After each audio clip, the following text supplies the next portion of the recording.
Hello learners, welcome to learning learn.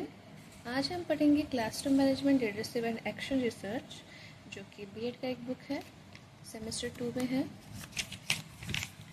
इसमें हम देख सकते हैं unit 1, then unit 2, 3, 4, 5, total 5 units हैं।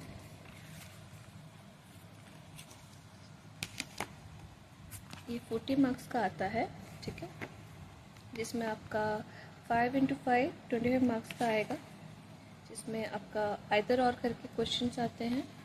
5 क्वेश्चंस आएंगे और 10 क्वेश्चंस आएंगे, जिसमें से 5 क्वेश्चंस आपको करने हैं, ठीक है। Each question carries 5 marks. आपको 1.5 पेज या फिर 30 लाइन्स में आंसर करना है। एंड 15 मार्क्स के 2 क्वेश्चन आएंगे, उसमें से आप एक कर सकते हैं, ठीक है। अभी हम पढ़ने जा रहे हैं क्लासरूम ऑर्गेनाइजेशन के मीनिंग एंड पर्पस के बारे में। तो classroom organisation focus on the physical environment. Classroom organisation जो होता है वो फोकस करता है किस पे ना, फिजिकल एनवायरनमेंट में, ठीक है। तो फिजिकल एनवायरनमेंट में जो फिजिकल एलिमेंट्स हैं, जैसे कि ब्लैक बोर्ड हो गया, चॉक, डस्टर, फर्नीचर जैसे कि चेयर, टेबल एक्सेट्रा, तो ये सब पे फोकस करता है, ठीक है। तो हमें हमेशा क्लासरूम को ऑर्गेनाइज करके रखना चाहिए। कैसे? आप जो फर्नीचर हैं, चेयर, टेबल, हर चीज़ को आप अच्छे से ऑर्गेनाइज करके रखेंगे तो क्लास अच्छा भी लगेगा, ठीक है। और जो टीचर्स हैं, स्टूडेंट हैं, सबके लिए वो बहुत ही एक्सेसिबल भी हो पाएगा, ठीक है। Then if the classroom furniture is arranged, the furniture materials of classroom are managed, seating arrangement is arranged, it enhances the learning, ठीक है।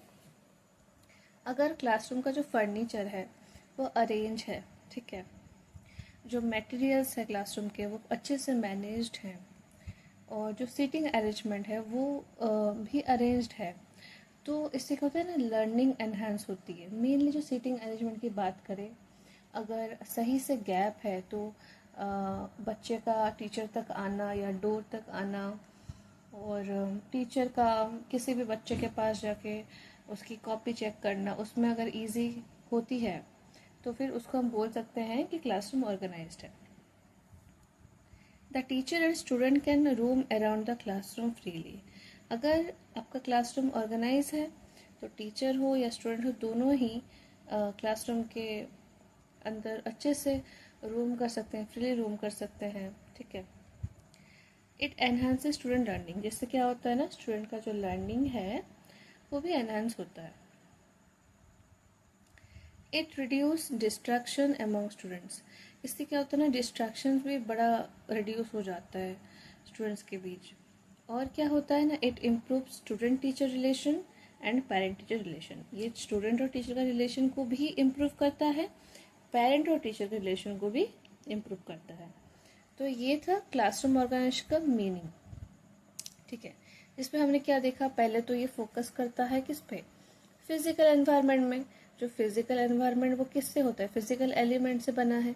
तो फिजिकल एलिमेंट मतलब क्या, आपका ब्लैक बोर्ड, चौक, डस्टर, फर्नीचर, ये सब है, ठीक है। वो बोल रहे हैं कि अगर क्लासरूम फर्नीचर ऑर्गेनाइज है, मटेरियल्स को मैनेज किया गया है अच्छे से, सीटिंग की जो अरेंजमेंट है वो अगर अच्छे से है, तो उससे क्या होता है, पढ़ाई में आपका ध्यान अच्छे से जाता है, ठीक है। एनहेंस होता है लर्निंग, ठीक है, जिसमें बच्चे और टीचर हैं वो सब भी अच्छे से रूम कर सकते हैं, स्टूडेंट लर्निंग भी बढ़ता है, डिस्ट्रैक्शंस कम होते हैं, इम्प्रूव होता है स्टूडेंट टीचर का और पेरेंट टीचर का रिलेशन, ठीक है। तो ये है मीनिंग, क्लासरूम ऑर्गेनाइजेशन के मीनिंग के ऊपर बोला जा रहा है कि क्लासरूम ऑर्गेनाइजेशन है क्या, उसका अर्थ क्या है, कैसे ऑर्गेनाइज करें, ऑर्गेनाइज करने से क्या एडवांटेजेस आते हैं, ठीक है। अभी हम जानेंगे इसका पर्पस क्या है, कि क्लासरूम को ऑर्गेनाइज क्यों करें, क्यों ये ज़रूरी है, ठीक है। तो classroom organisation is extremely important, ये बहुत इम्पॉर्टेंट है। और क्या है ना, इट प्रोवाइड्स क्वालिटी लर्निंग, ये क्या प्रोवाइड करता है, क्वालिटी लर्निंग को प्रोवाइड करता है। The purpose is that both teacher and student get benefited, इसका पर्पस क्या है कि टीचर और स्टूडेंट दोनों ही इससे उनको बेनिफिट मिले। ठीक है। तो टीचर में क्या बेनिफिट देख लेते हैं कि लेस वेस्टेड टाइम, टीचर का जो टाइम है वो बहुत कम वेस्ट होता है, ठीक है। और वो अच्छे से पढ़ा पाते हैं, हर बच्चे पे फोकस कर पाते हैं। अगर क्लासरूम ऑर्गेनाइज है और आपका चौक है, मार्कर है, हर चीज़ अगर आपका अच्छे से ऑर्गेनाइज है, मैनेज है, ठीक है, तो फिर ढूंढने में भी टाइम वेस्ट नहीं होगा, ठीक है। और क्या है ना, enhances for professional growth, professional growth भी होता है टीचर का।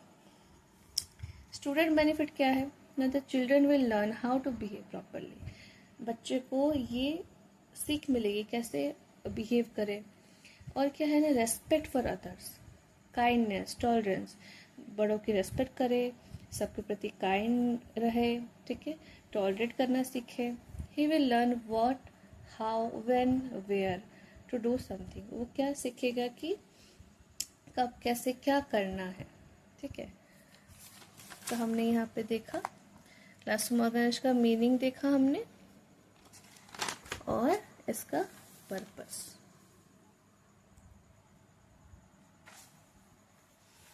देन नंबर 2 क्वेश्चन आता है उसका, क्लासरूम का seating arrangement for different purposes. Seating arrangement के बारे में पढ़ेंगे कि the classroom seating arrangement is very important, ठीक है। जो मैंने पिछले में बोला कि क्लासरूम का सीटिंग अरेंजमेंट बड़ा ज़रूरी है। It should allow the students to move around the room to get materials, ठीक है।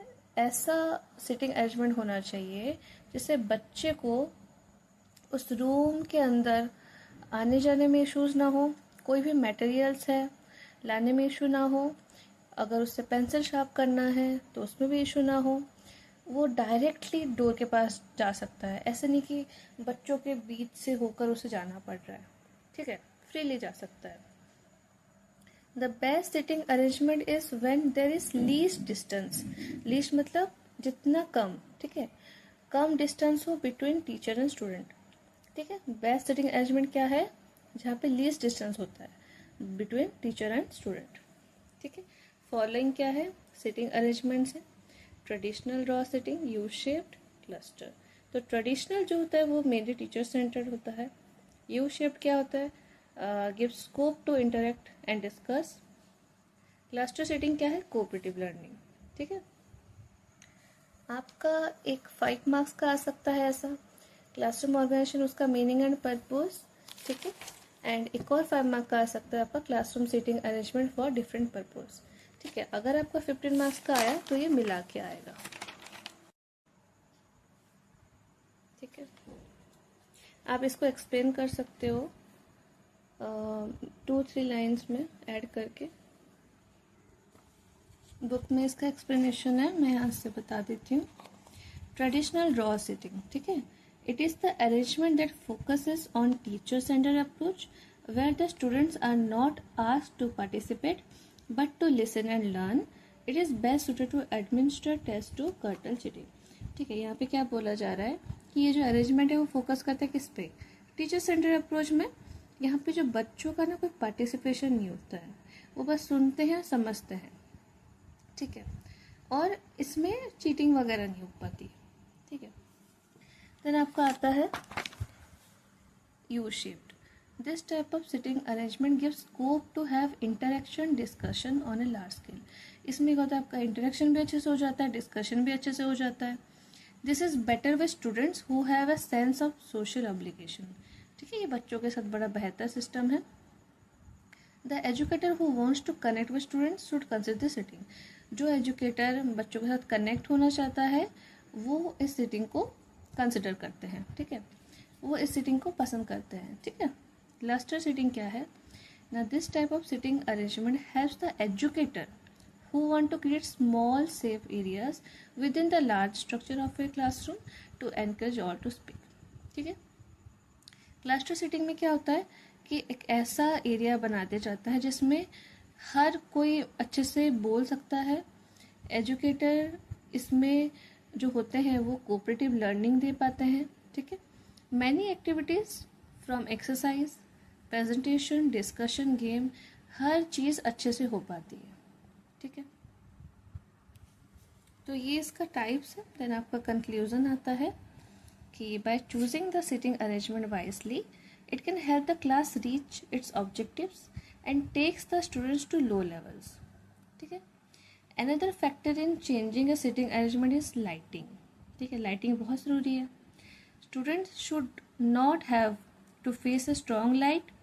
ठीक है, as it shortens concentration time. Proper sitting arrangement provides scope for self-learning. Classroom sitting arrangement should be flexible, ठीक है, so as to facilitate student learning. तो यहाँ पे वो क्या बोल रहे हैं कि सिटिंग अरेंजमेंट बड़ा वाइसली प्लान करना चाहिए ताकि बच्चों के लिए ये बहुत इजी हो. ठीक है, उसमें लाइटिंग हो, ठीक है, कोई स्ट्रॉन्ग लाइट ना हो, ठीक है, और जिससे बच्चा सेल्फ लर्निंग भी कर सके. वो जो क्लासरूम का सीटिंग अरेंजमेंट है वो फ्लेक्सिबल भी होना चाहिए जिससे बच्चा का जो लर्निंग है वो फैसिलिटेट हो सके. तो मोर ओवर टोटली में वो क्या बोल रहे हैं कि एक good seating arrangement will allow the teacher to move readily monitor students activities as this can have a significant impact on student behavior and learning. अगर गुड सीटिंग अरेंजमेंट है तो टीचर अच्छे से घूम घूम के देख सकते हैं कि कौन सा बच्चे को क्या चाहिए, क्या वो समझ नहीं पा रहा है, अच्छे से वो इंटरेक्ट कर सकते हैं. तो उनका बोलने का मतलब ये है कि अच्छा क्लास अगर ऑर्गेनाइज है, उसका जो सीटिंग अरेंजमेंट वो अच्छे से है, तो फिर एनहांस होगा लर्निंग, इफेक्टिव लर्निंग टीचर दे सकेंगे और बच्चे के लर्निंग में ग्रोथ होगा. सो इस वीडियो में मैंने meaning of classroom organisation, classroom organisation के purpose, classroom sitting arrangement for different purposes मैंने कवर किया है.